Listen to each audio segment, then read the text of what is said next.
Today is a snowy Monday, which honestly, I have to say, the Iowa girl inside of me, it makes me happy. We don't get as much snow in St. Louis. When we do, we get it and it stays for a minute and then it goes away, which I appreciate that now in my life because I'm no longer wanting to go, well, I could make a snowman or a snow angel, but I really don't take the time to do it. But there's something it just looks romantic and beautiful outside, and so I'm really appreciating it.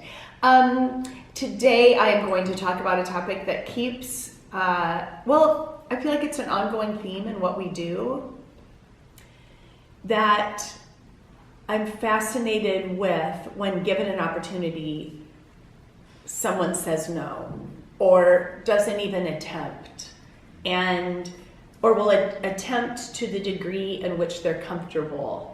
I think that happens, honestly, not just in our modeling world, obviously. Another reason why I'm encouraging you to check out the event the day after. I feel like the person on the talk show that's pitching their latest project, but not just the fashion show on Friday night, but the event on Saturday is really going to delve deep into just what it is to pursue a goal and why we don't and what stops us. And so check that out on tributefashionfest.com. But that's not what I'm here to talk about today. I'm here to talk about, what are you afraid of?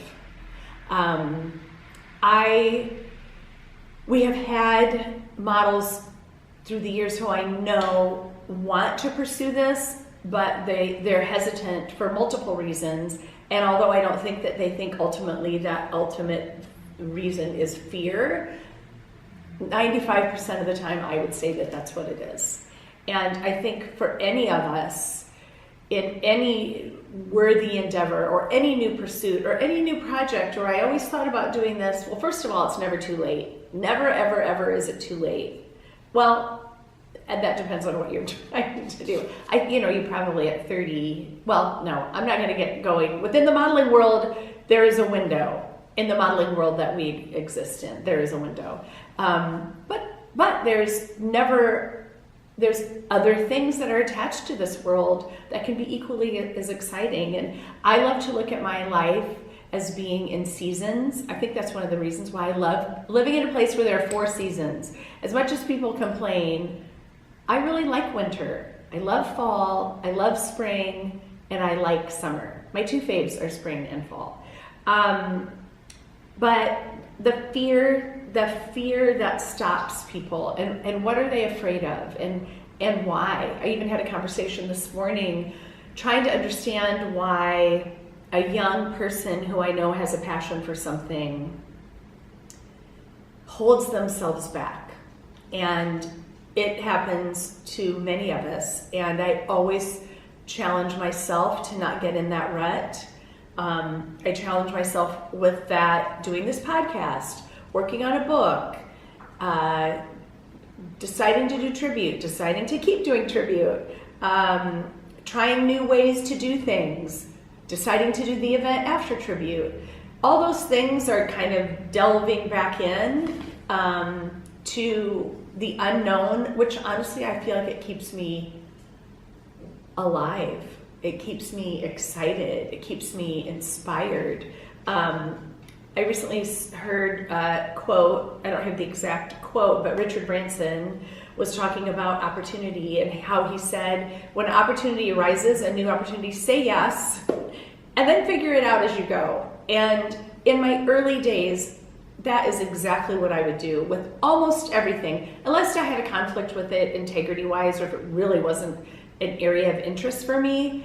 If somebody brought me an opportunity, I had the inclination to say yes, even if it was completely outside of my comfort zone. And I can look now and I can look back and go, wow, those things were foundational to who I am today, how I think, and what we're doing, what we're living today. And that's such a beautiful thing.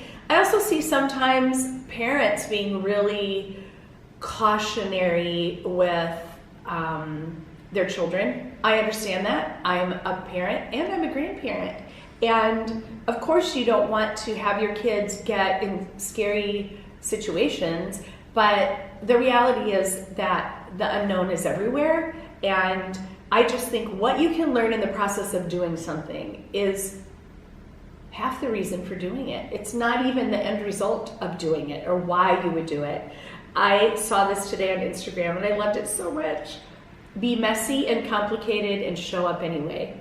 Jeff and I yesterday spent the day, we knew that it was going to snow today, and yesterday was absolutely beautiful. So we intentionally kind of crafted our day around the reality of let's get in my car, put the top down, and just drive around. And I'm so glad that we did it. It was gorgeous, and the sun was shining, and it was like the perfect, crisp, fall, sunny day. And I'm really glad that we did that. And one of our little pit stops within the realm of what we were doing, we had to go to the Galleria. And as we were walking through, we saw a friend of ours who's just super talented designer, somebody that we have known for many, many years. And, you know, our heart is always going to be that we want to err on the side or know that for any creative, hairstylist, photographer, makeup artist, designer, everything in between or anything that falls in that category, we just want to encourage. And I had such a great conversation with him, kind of talking through, I don't even know how many years he's been pursuing this. I would say at least 10-ish, at least a decade. Which ironically, I didn't even think about this when I put my notes together.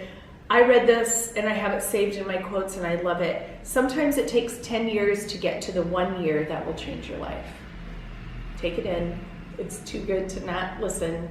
Sometimes it takes 10 years to get to the 1 year that will change your life. I love following Brad Scott Johnson. He's a great one to follow.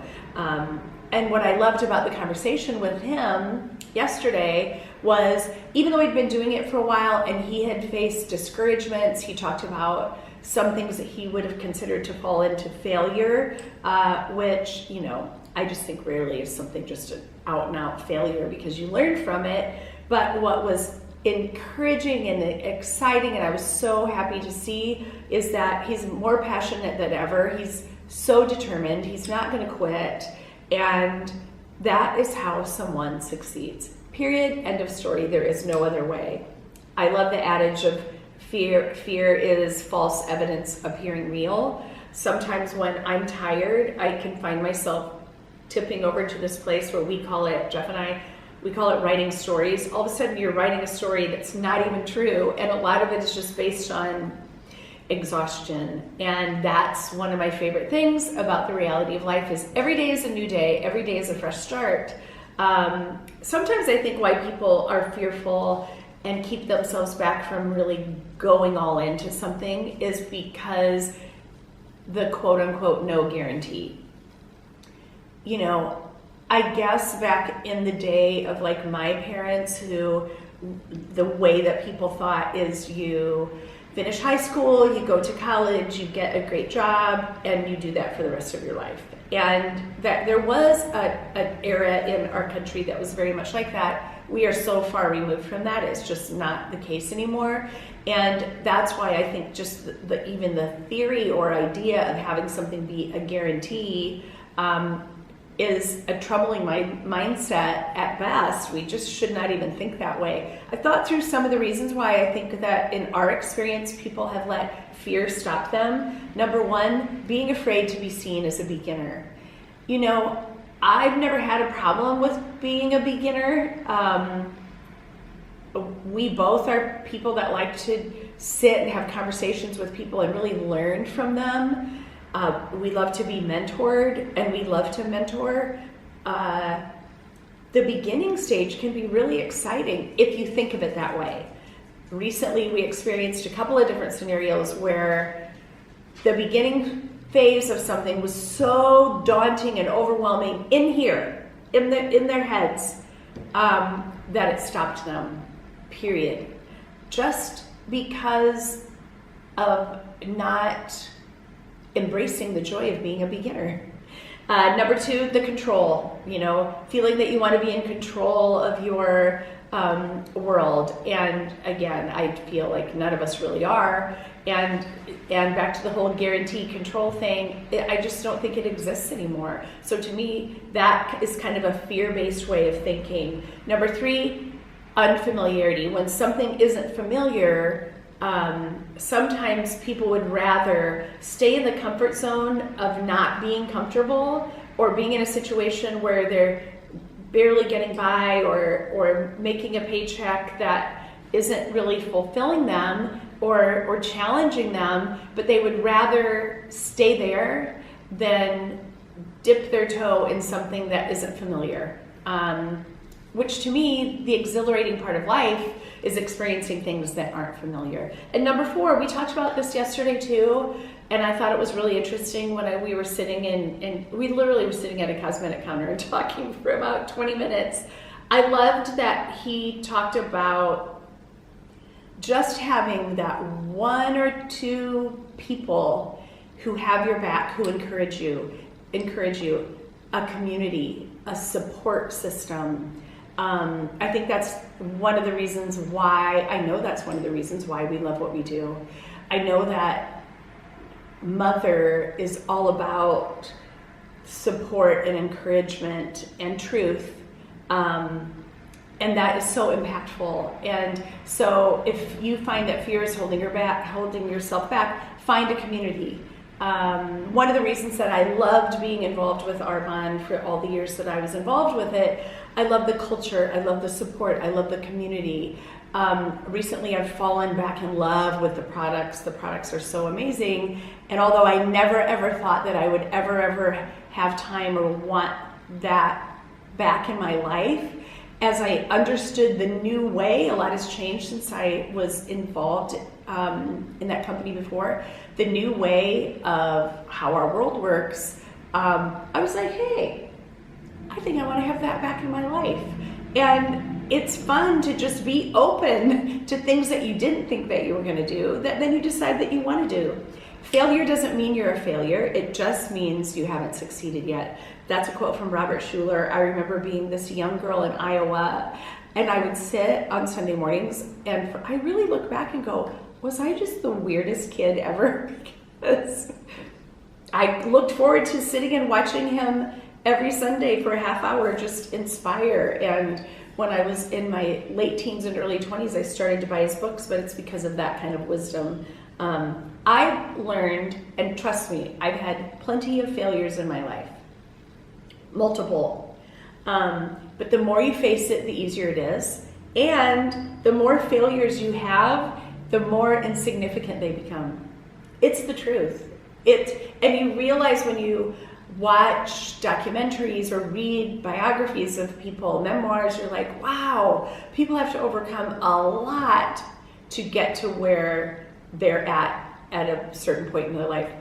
I mean, Tyler Perry is such a thriving example of that. I love that he's so open and so transparent about the failures that didn't stop him. Just don't let it stop you.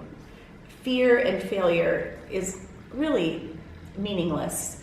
I love this quote. I'm sure you've heard it before, but it just seems like it's very appropriate for this. It's by Theodore Roosevelt, and I have to read it because it's so great. It is not the critic who counts, not the man who points out the strong man's stumbles, or where the doer of deeds could have done them better. The credit belongs to the man who is actually in the arena, whose face is marred by dust and sweat and blood, who strives valiantly, who errs, who comes short again and again, because there is no effort without error and shortcoming. But who does actually strive to do the deeds? Who knows great enthusiasms, the great devotions? Who spends himself in a worthy cause? Who at the best knows in the end the triumph of high achievement, and who at the worst, if he fails, at least fails while daring greatly? I mean, don't let fear stop you from any little dream that you have, or maybe it's just something that you want to try today or this week or whatever. All I'm saying to you is fear is a lie. fear is underneath you, and I encourage you to just never let it stop you. Thank you again for listening to me. I'm having so much fun on these podcasts, and I'll talk to you next Monday.